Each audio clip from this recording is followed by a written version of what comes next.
variabel view-nya. Nah, kalau misalnya boleh nggak Bu kita ganti Y ini dengan nama? Boleh. Nama misalnya Y ini inflasi misalnya, inflasi.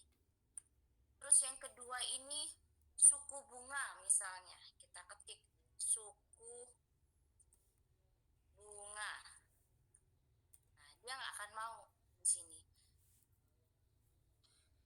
Nah, cara menulis suku bunga, ya, suku kita kasih underscore di sini, bunga, baru dia akan mau. Ibaratnya kalau kita definisikan, name ini adalah nama dari variabel ya, tapi dia kalau dalam bahasanya itu seperti sudah terkunci di dalam aplikasi ya, kita menggunakan kode. Jadi kalau kode-kode itu kan nggak boleh ada spasi ya.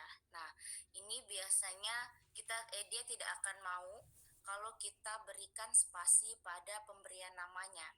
Nah, yang paling biasa digunakan ya dalam variabel view ini kita hanya menuliskan Y, X1, X2 dan juga X3. Boleh nggak nama? Boleh. Kalau misalnya kita penelitiannya ya tidak ada kalau untuk skripsi itu biasanya kita lambangkan dengan Y dengan X saja. Karena yang muncul pada output analisnya nanti ya itu adalah Y, X1, X2 dan X3. Terus pemberian namanya di mana? Nanti akan ada pemberian namanya di bagian mana ya. Oke. Yang kedua ada tab di sini. Kalau kita klik di sini, nah ada akan muncul kotak kecil. Ketika kita klik akan muncul seperti ini. Muncul? Yang lain? Muncul, Bu. Muncul ya. Nah, ini ada beberapa tipe variabel ya. Ada beberapa tipe variabel. Kita sesuaikan dengan data yang akan kita input. Misalnya, saya mau menginput data tentang tanggal kejadian perkara seseorang misalnya, ada tanggal peristiwa misalnya. Oh, berarti yang kita input adalah tanggal. Kalau tanggal, berarti kita cari di sini ada nggak yang sesuai dengan tanggal itu. Oh, ini date. Date itu adalah tanggal. Ini ada beberapa jenisnya. Kalau di yang SPSS versi 17 itu nggak muncul ini. Ini nggak muncul. Dia cuman date oke. Ya, coba yang versi 17 diklik date-nya, muncul nggak ini? Muncul, Bu. Oh, tetap muncul. Muncul, Bu. Tetap muncul nggak? Ini nih, yang bagian ini nih. Muncul, Bu.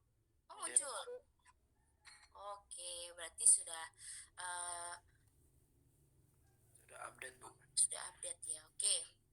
Terus kalau misal saya mau memasukkan data, tipenya itu adalah kalimat atau nama ya, kalimat atau nama. Misal saya mau penelitian tentang mengenai jenis-jenis buah atau sayur, kan biasanya misalnya anggur, apel gitu. Nah, itu kita harus sesuaikan lagi. Kalau kalimat berarti dia kan bukan nomor, bukan juga tanggal ya. Berarti apa? Oh, di sini ada string. Nah, string. Kalau misal kita mengetikkan data yang akan kita input itu angka, terus kemudian dia ada di tab-nya sini muncul string, ya, string. Artinya ada beberapa data ya, yaitu yang tidak terbaca oleh SPSS. Maka dia akan muncul string di sini, di bagian sininya, di tab-nya sini. Di contoh, di sini dia akan otomatis string. Misal saya ketikkan 10,1 misalnya. Nah, tergantung dari beberapa tipe laptopnya ya, ada Excel-nya yang membaca titik dan koma itu berbeda. Ada yang menggunakan koma, ada yang menggunakan titik. Kalau dia tidak terbaca komanya di aplikasi SPSS, artinya dia harus diganti titiknya tadi. Kita gunakan yang sesuai, titik atau koma kita sesuaikan. Ya kan ada beberapa tuh laptop itu dia titik itu misal 1,1 dia pakai koma misalnya. Ketika kita inputkan ternyata komanya tidak terbaca, berarti kita harus ganti dulu 10,1. Jadi bukan pakai koma, pakai satu. Ada yang bisa membaca koma, ada yang bisa membaca titik di aplikasinya ya. Tandanya apa? Tandanya di sini akan otomatis string. Kalau dia angka, pas kita input, ternyata di type-nya ini berubah string, artinya data tersebut tidak terbaca oleh aplikasi. Ya, oke, ini string. Yang lainnya apa? Banyak sekali di sini ada dolar, ya, tergantung dari jenis data yang akan kalian gunakan. Ya, oke, paham ya? Paham? Ada pertanyaan nggak? Paham, Bu. Oke, terus lanjut.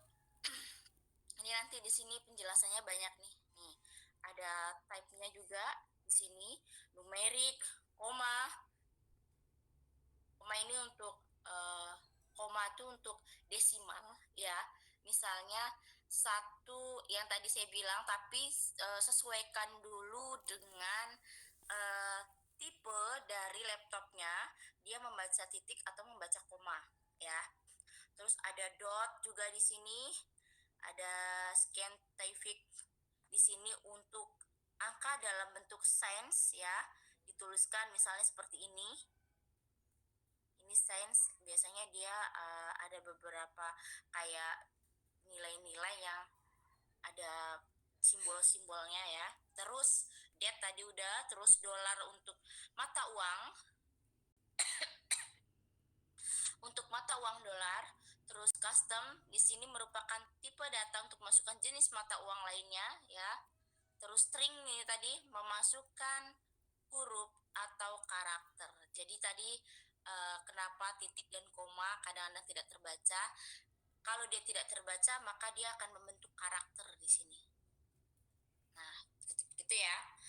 Terus lanjut. Nah, ini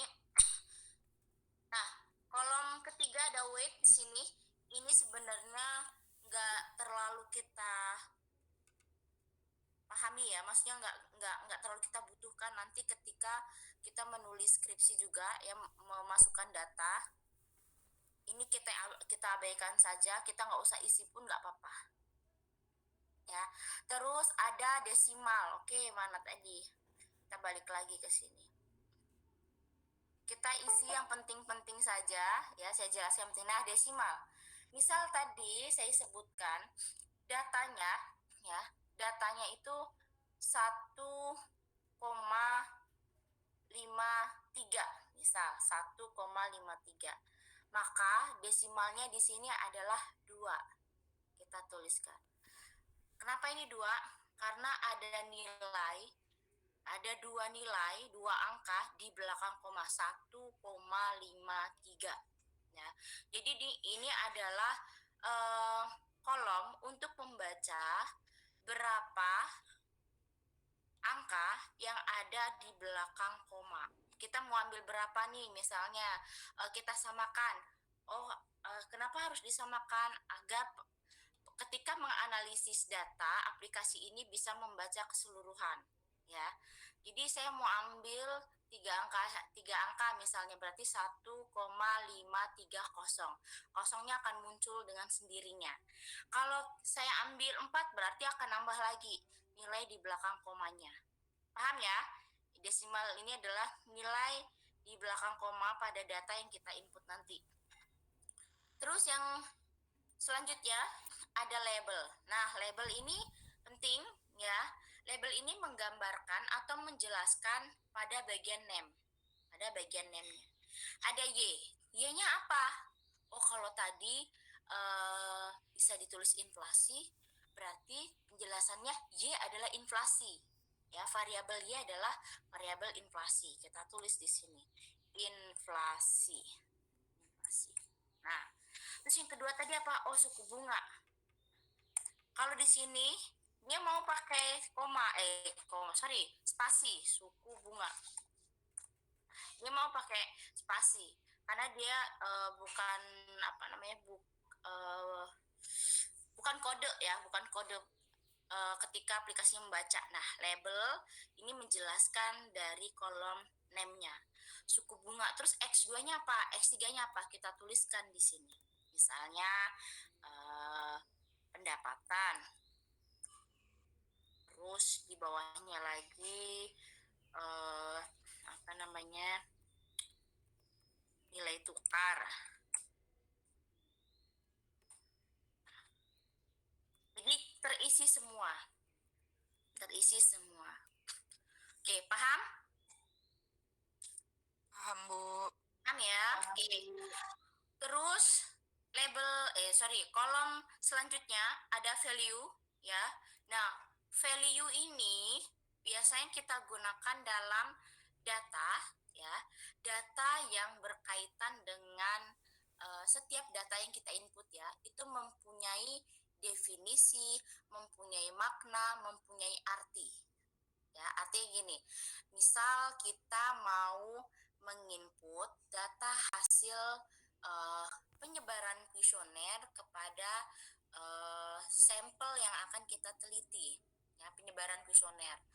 Nah, biasanya dalam kuesioner itu ada yang namanya jawaban A, B, C, D, E, ya, A, B, C, D, E atau A, B, C atau A, B, C, D atau A, B, C, D, E, tergantung berapa banyaknya pilihan ganda yang akan disajikan dalam kuesionernya.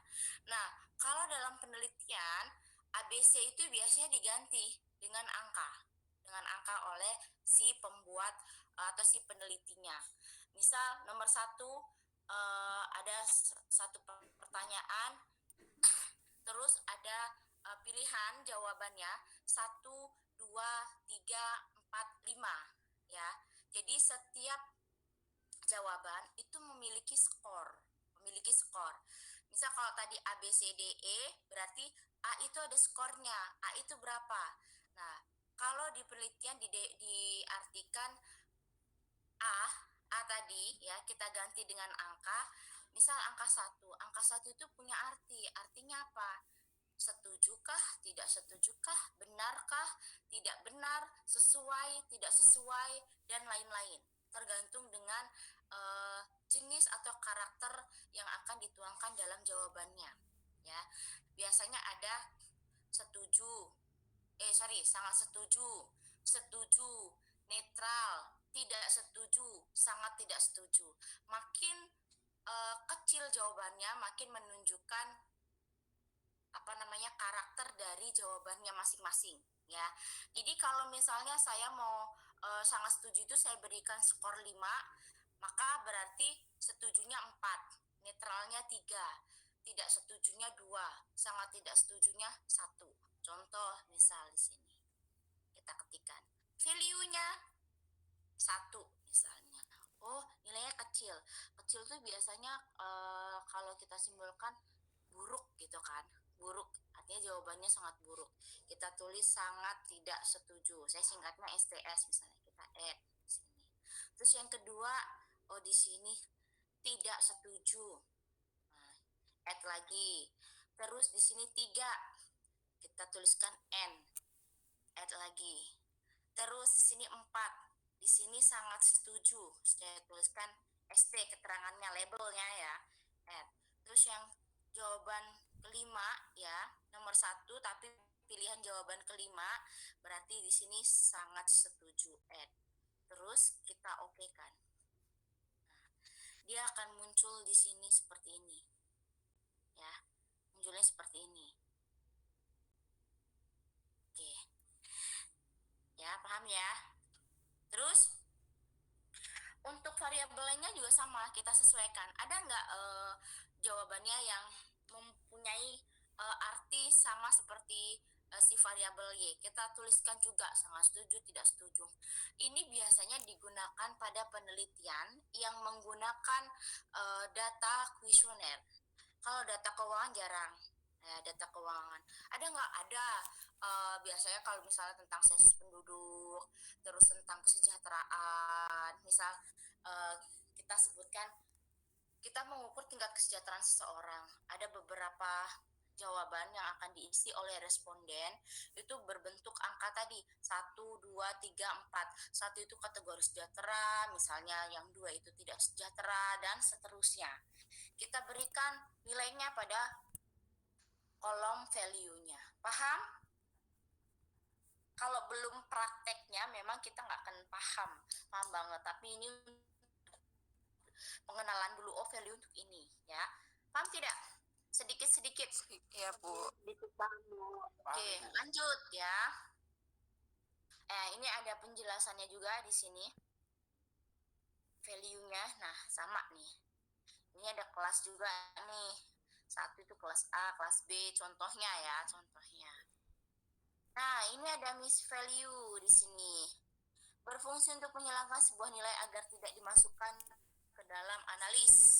Ya, berfungsi untuk menghilangkan sebuah nilai agar tidak dimasukkan dalam analis. Biasa digunakan untuk mengeluarkan nilai-nilai outlier ya.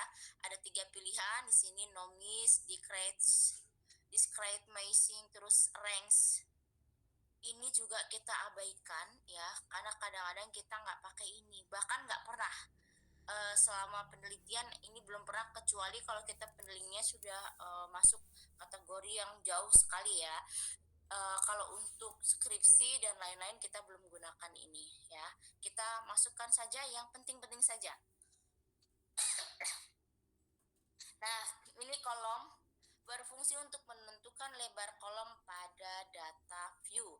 Semakin besar nilainya, maka semakin lebar tampilan kolom yang ada di data view. Coba kita lihat data view. Ini data view. Oh, ini sudah berubah nih di sini. Karena kita hanya ada 4 variabel, 1 variabel dependen, 3 variabel independen. Setiap kali kita merubah tipe yang ada di sini, ya, atau kita tambahkan lagi 1 variabel, maka munculnya akan di sini, dia otomatis. Nah, nanti ini penjelasannya terakhir gitu. Oke, ini kolomnya ya. Terus masuk lagi ke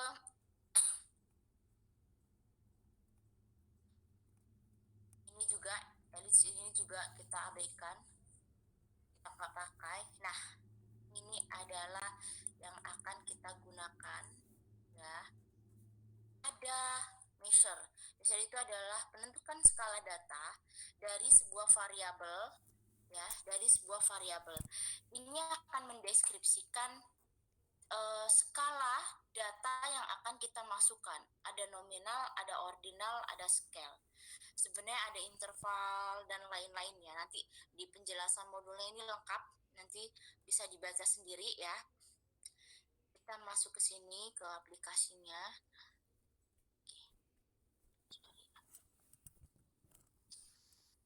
Nominal, ada scale, ada ordinal. Ordinal itu tingkatan ya. Jadi tergantung dari jenis data yang akan dimasukkan ke dalam aplikasinya. Ini ordinal. Terus misal, oh ini scale Bu. Scale itu apa? Nanti saya jelaskan di bagian modulnya ya. Ini scale ini, terus ada nominal misalnya. Oh nominal apa? Sebenarnya ada satu lagi interval, tapi interval itu kalau dalam aplikasinya dia masuk di kategori ordinal ya. Rule-nya kita abaikan saja ya. Ini sama saja, kita nggak terlalu pakai untuk rule-nya. Oke, ada pertanyaan? Cukup? Nah, sekarang kita ke data view. Dia muncul di sini. Nah, Bu, datanya dari mana ini? Kok masih kosong? Kalau misal nih, saya ketikkan 6, 5, 4, 3 misalnya. Nah, ini ada 5. Cuma ada 5 misalnya. 5 sampel, 5 responden, 5 perusahaan. Artinya jumlah datanya cuma ada 5. Ini menentukan berapa banyak jumlah data. Sebenarnya angka atau data yang ada di sini ini nggak boleh langsung diketikkan seperti saya tadi. Harusnya di mana? Kita ketikkan dulu pada Excel ya. Kenapa harus diketikkan pada Excel? Nah, data mentah yang akan kita analis itu harus tersimpan dulu, tapi bukan di SPSS nyimpannya. Kalau kita simpan di sini di SPSS, ketika kita analis, kita nih ya, kita analisis ini sudah ke sini, sudah ke sini, sudah ke sini, kita olah ya. Ini akan langsung otomatis berubah, bukan lagi data mentah, tapi sudah terkontaminasi dengan rumus-rumus yang lain, ya. Jadi data mentah dalam pengolahan statistik ya, pengolahan ekonometrik itu harus disimpan terlebih dahulu pada Excel ya. Kemudian baru kita kopikan ke sini, copy paste, baru dia akan muncul di sini. Tidak boleh diketikkan di sini, karena ketika nanti kita mengalami data tidak normal, datanya terkena penyakit, kita tidak tahu data mentah awal itu seperti apa kondisinya. Ya, karena kalau misalnya kita obatin, makin parah penyakitnya, atau misalnya kita transform ternyata makin parah, nah maka kita nggak akan dapat data mentah lagi. Kenapa? Harus disimpan di Excel, karena di Excel tidak akan terkontaminasi dengan analisis yang ada di SPSS. Paham? Paham tidak? Paham ya? Memang kalau di ekonometrik itu kita pahamnya ya, saya dulu belajarnya kebanyakan dijelaskan dosen itu beberapa kali sampai ada tambahan jam pelajaran ya, jam tambahan sampai jam 9 malam kadang ya belajarnya. Itu nggak akan nyambung kalau kita dalam kondisi belum paham dasarnya, Jadi apa? Otodidak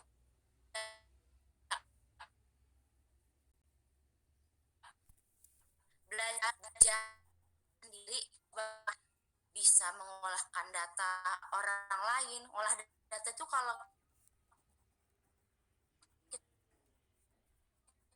kita nggak bisa ya, bisa 500, tergantung dari jenis data yang akan diolah. Semakin sulit, maka semakin mahal.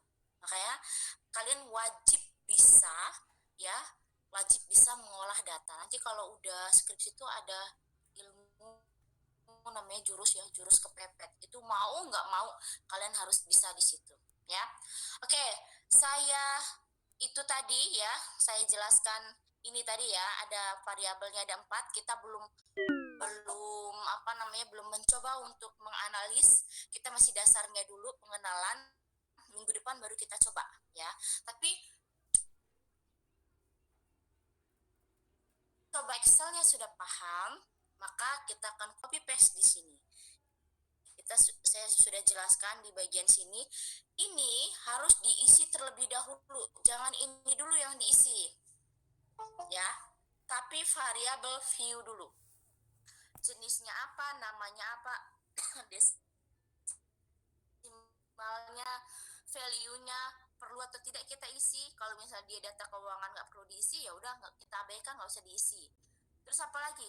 Yang paling penting tuh ini, name, tipe ya, tipenya, desimal, label, value, dan measure-nya di sini, skalanya.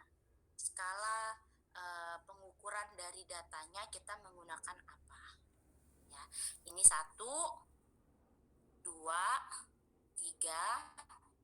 4, 5, 6. Yang lain abaikan saja. Kita nggak isi pun nggak akan berpengaruh terhadap yang lain ya. Oke, terus kalau sudah di sini sudah paham,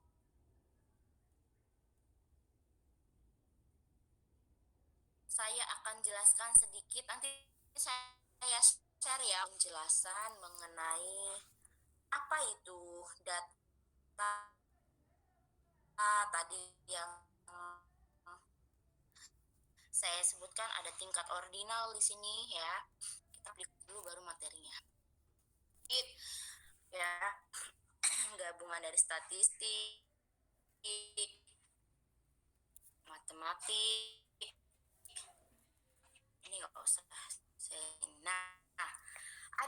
statistik inferensial. Biasanya ini statistik 1 kita sebutnya. Kalian dapatnya di statistik 1. Ini statistik inferensial dapatnya di statistik 2. Nah, statistik deskriptif adalah metode mengatur, merangkum, dan mempresentasikan data dengan cara informatif. Bisa menggunakan tabel frekuensi, terus nanti ada modus median, ya kan? Pernah kan bahas itu di statistik 1? Modus, median, terus apa lagi? Kuartil, persentil. Nah, itu masuk dalam kategori deskriptif. Nilai rata-rata, ya. Terus yang kemudian ada statistik inferensial. Nah, kita gunakan yang ini sekarang. Nah, ini keduanya digunakan dalam skripsi kalian nanti. Ada statistik deskriptif, ya, analisis deskriptif, ada yang inferensial. Inferensial itu artinya kita sudah menggunakan metode, ya, ada data, berdasarkan datanya apa, sampelnya berapa, kemudian kita analis, muncullah hasil. Statistik inferensial adalah statistik yang menggambarkan, ya, keputusan yang kita peroleh dari pengolahan data. Jadi data kita olah, kemudian ada hasil itulah yang akan menentukan keputusan si peneliti. Kira-kira berpengaruh atau tidak berpengaruh, beda atau tidak beda, ada hubungan atau tidak ada hubungan. Nah, dan lain-lain masih banyak, tergantung dengan kalian mau menguji pengaruh, menguji perbedaan, menguji hubungan, menguji bagaimana perantara, ya. Itu banyak sekali di dalam nanti pemilihan apa yang akan kalian pilih ketika menentukan satu judul pada skripsimu, ya, skripsi kalian. Oke, yang ketiga di sini ada data penelitian, ada populasi, ada sampel. Ini kalian kayaknya juga udah belajar ini. Di statistik pasti dibahas, di metopel juga sudah dibahas. Kita bahas lagi di sini karena kita tidak jauh-jauh dari metopel, statistik, ekonomi, matematik, ya. Nah, kalau populasi itu keseluruhan. Kalau sampel itu adalah sebagian dari populasi. Contoh, saya akan meneliti tentang bagaimana karakter dari mahasiswa UIN Raden Intan Lampung. Tapi saya hanya ambil di Fakultas Ekonomi. Jadi populasinya UIN, sampelnya Fakultas Ekonomi. Nah, gitu ya. Terus jenis variabel. Nah, ini variabel ada 2. Kalau tadi itu variabel Y, X, ya. Kalau di sini jenis variabel itu ada 2. Ada variabel kualitatif, ada variabel kuantitatif, ya. Variabel yang bersifat non numerik untuk kualitatif, ya, ada gender, afiliasi agama, jenis mobil yang digunakan, tempat kelahiran, warna mata, dan lain-lain, ya. Kita gambarkan di sini menggunakan kata atau kalimat, ya. Terus kalau kuantitatif adalah variabel bersifat numerik. Numerik tuh dengan angka, ya, dengan angka. Jadi disimbolkan dengan datanya dituliskan dengan angka. Ada saldo pada rekening, umur perusahaannya misal 10 tahun, 5 tahun, yang kita hanya tulisnya 5 atau 10 gitu, bukan umur perusahaannya yang kita tulis. Terus jumlah anak gitu, ya. Paham ya? Nah, terus lanjut, ada tingkat pengukuran. Nah, ini tadi tingkat pengukuran itu yang ada pada measure-nya, ya. Ada skala, ya, kita sebut skalanya apa gitu. Ada namanya data tingkat nominal. Untuk tingkat pengukuran nominal, pengamatan variabel kualitatif hanya dapat diklasifikasikan dan dihitung, tidak ada urutan tertentu pada labelnya, ya. Contoh ada gender, terus nah ini juga ada nih untuk data nominalnya, ya. Ini nggak ada tingkatannya, nggak ada tingkatan 25.000, enggak. Jadi nggak ada arti seperti itu hanya ada di ordinal nanti. di ordinal. Oke. Yang kedua ada data tingkat ordinal. Nah, ini tadi sangat baik, baik, sedang, buruk, sangat buruk. Ya, semakin tinggi nilainya, ya sangat baik ini, artinya sangat tinggi. Dia disimbolkan dengan misalnya kita tuliskan dengan angka 5, terus 4, 3, 2, 1. Ini untuk tingkatan ordinal. Satu klasifikasi bernilai lebih tinggi atau lebih baik dibandingkan klasifikasi berikutnya, ya. Oke. Terus yang ketiga ada data tingkat interval. Kalau tadi itu ada apa namanya klasifikasinya baik, tidak baik, ya, atau buruk, sangat buruk. Kalau di interval di sini, interval ini jarak yang digambarkan pada data, ya, itu mempunyai jarak yang konstan, jaraknya sama. Artinya misalnya peringkat 1 dengan peringkat 2, terus peringkat 3, peringkat 4, peringkat 5 itu mempunyai jarak konstan. Peringkat 1 nilainya 90, peringkat 2 nilainya 80, berarti peringkat 3 sudah bisa diprediksi nilainya 70. Ya. Jadi jaraknya 10, 10, 10, 10, konstan, dia sama. Ya. Jadi kalau di sini contohnya ukuran baju S, M, L, dan XL. Setiap ukuran baju berbeda 2 cm dari tiap ukurannya. Jaraknya sama. Ya. Tapi kalau di aplikasi tadi ini tidak ada. Ya, ini masuk dalam kategori tingkat ordinal. Ya. Oke. Karena dia masuk karakteristik tingkat ordinal, ya. Dalam. Nah, terakhir ada data tingkat rasio. Nah, rasio, ya,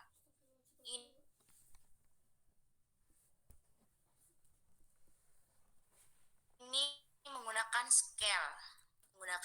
Scale itu bisa diisi salah 1,00. Oh, berarti measure-nya di sini ukurannya scale, kita pakainya, ya, pakainya scale. Level interval yang memiliki harga 0 mutlak.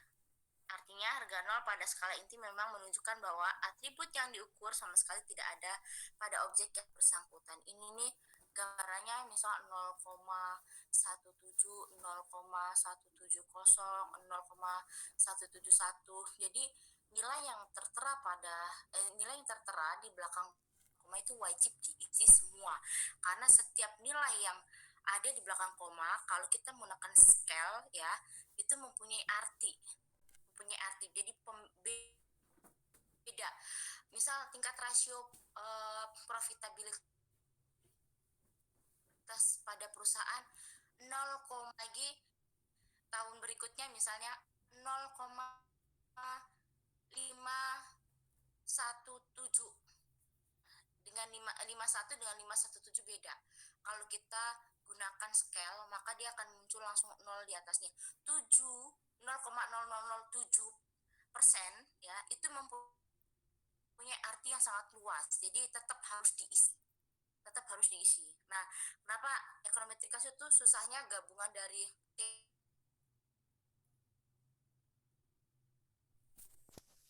teorinya juga. Nah, teori rasio tadi, profitabilitas tadi harus tetap ditulis tingkat performa 0,007 kan, 0,517 dengan 0,51 itu beda. Jadi yang 0,517 artinya kan ada 0,007% itu mempunyai perbedaan. Jadi tetap harus ditulis. Nggak boleh di desimalnya nanti kita ambil 2 desimalnya 517. Berarti harus tetap ditulis 3 gitu. Agak bingung ya, Bu? Bingung ya? Oke. Kalau belum prakteknya memang bingung sekali, apalagi nanti ketika skripsi bingung. Makanya kakak kelas itu kalau sudah bermain dengan data, paling sulit itu data keuangan. Karena kalau data bisa diotak-atik. Dia kan di awal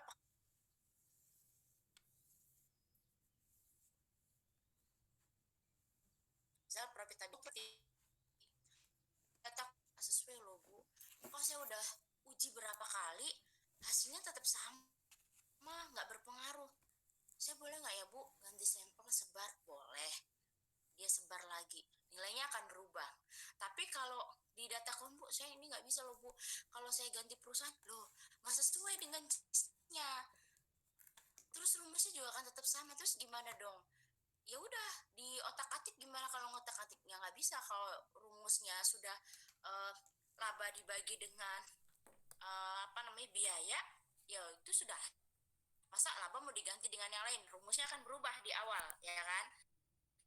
Nah jadi apa, dia main di aplikasi SPSS-nya ini pakai log, pakai lem dan lain-lain ya gitu. Oke, dari sini ada pertanyaan nggak? Kita nggak usah banyak-banyak, ini dasarnya aja. Ini data cross section, data time series ya, nanti dibaca aja. Suara saya udah mau habis ya. Ini dibaca nanti apa itu data ya. Data ya, sedangkan ditinjau dari cara pengambilan maka data dapat diklasifikasikan sebagai berikut. Nah, ini data yang akan kalian olah nantinya, mau data cross section, time series, atau data panel. Di bawahnya ada lagi data panel. Data cross section jika data diambil dari berbagai unit individu, rumah tangga, perusahaan. Tapi di sini disebutkan hanya ya pada satu waktu cross section ya. Pada satu titik waktu, 1 tahun. Kalau 2 tahun, oh dia nggak masuk cross section. Dia masuknya nanti data time series atau data panel. Nah ini berbagai unit individu, rumah tangga, perusahaan. Ini biasanya ya ada misalnya PT ABC, PTA, PTB, PTC dan seterusnya. Terus tahunnya hanya 2010 misalnya. Berarti ini kategori apa? Oh data cross section. Dia hanya satu titik waktu. Nah, kalau time series-nya data diambil dari suatu periode waktu. Ya, di sini data time series ini bisa bulanan, bisa tahunan, ya, ataupun bisa per triwulan. Kalau laporan keuangan kan ada triwulan kan, ataupun per setengah tahun, misalnya kebijakan dividen berkaitan dengan itu, atau kenaikan suku bunga setiap bulan misalnya. Nah ini masuk dalam kategori time series. Time series itu beda dengan cross section. Kalau cross section dia bisa banyak perusahaan. Kalau di time series ini hanya satu perusahaan tapi beberapa waktu ya. Ingat, satu perusahaan tapi beberapa waktu. Sedangkan yang di cross section itu beberapa perusahaan tapi satu waktu. Ya, dibalik ya. Dibalik. Jadi kalau yang time series itu satu perusahaan beberapa waktu, kalau cross section beberapa perusahaan tapi hanya satu waktu. Paham ya? Paham nggak? Apa makin bingung? Paham, Bu.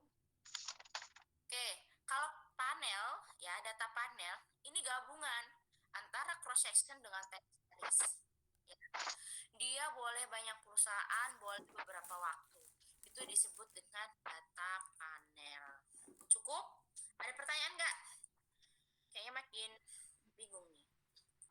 Bu, izin bertanya, Bu. Iya, kenapa Ulfa?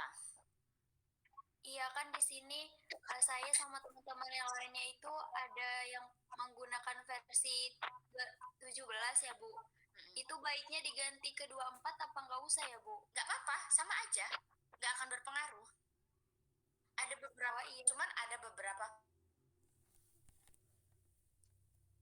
nggak akan guna juga fiturnya. Jadi saya hanya saya ada dua versi di sini. Ada versi kalau kalian lihat di sini ya, ada dua versi yang saya gunakan. Versi nih, versi 17 dengan versi 24. Ini paling rendahnya. Ada paling rendah lagi tuh versi apa namanya? 16. 16 itu pertama kali saya pakai. Ya. Jadi sama aja. Ini 24, ini 17. Nanti saya juga gunakan ini. Kalau misalnya saya mau gunakan ini, saya pakai ini. Nah, ada juga nih if use. Kelihatan ya di sini? Enggak, Bu. Kelihatan nggak di ya if use ini sama aja dengan SPSS sebagai alat aplikasi ya yang digunakan dalam ekonometrika dalam penelitian bisa if use. Ada mana lagi ya, kayaknya sudah saya hapus sih keberatan. Ada PLS, ada SEM ya, ada beberapa, tapi biasanya digunakan mahasiswa. Kalau nggak if use dia SPSS, tapi yang paling dasar mudah itu kita pakai SPSS. Ini biasanya if use untuk data panel ya. Kalau saya hanya jelaskan data panel nanti nggak dapat yang dasar-dasarnya, makanya saya pakai yang SPSS. Paham ya? Oke. Ya, Bu, makasih, Bu. Nah, sekarang untuk bahan percobaan ya. Nanti saya share di sini. Ini ada data. Kalian pernah pakai Excelan ya? Sudah sering ya? Nah, saya akan pakai ya. Nah,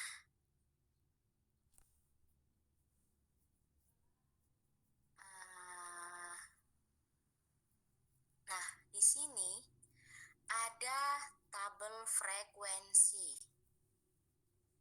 Ya, ada jenis kendaraan.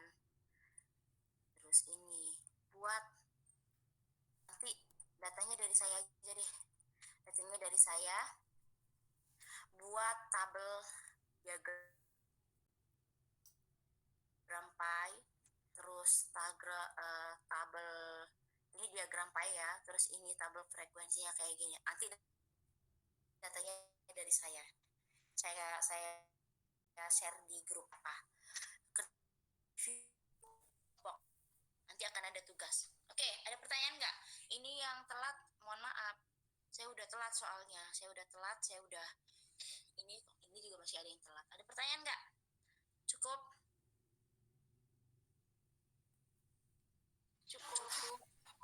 ya.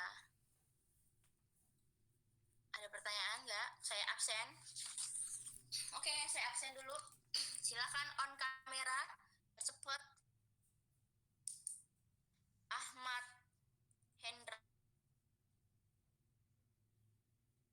Hendrawansyah, ada nggak? Ahmad Hendrawansyah, ada. Oke.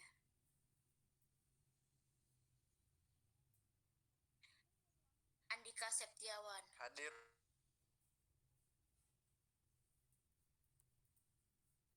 Bu. Oke. Anggun, oke. Asmaul, Hadir, Bu. ini yang Ibu. oke.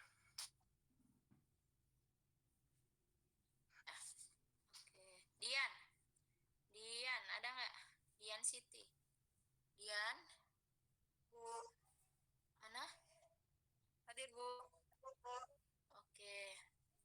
Dinar, Hadir, Bu. oke. Elza, Hadir, Bu. Fadila, Hadir.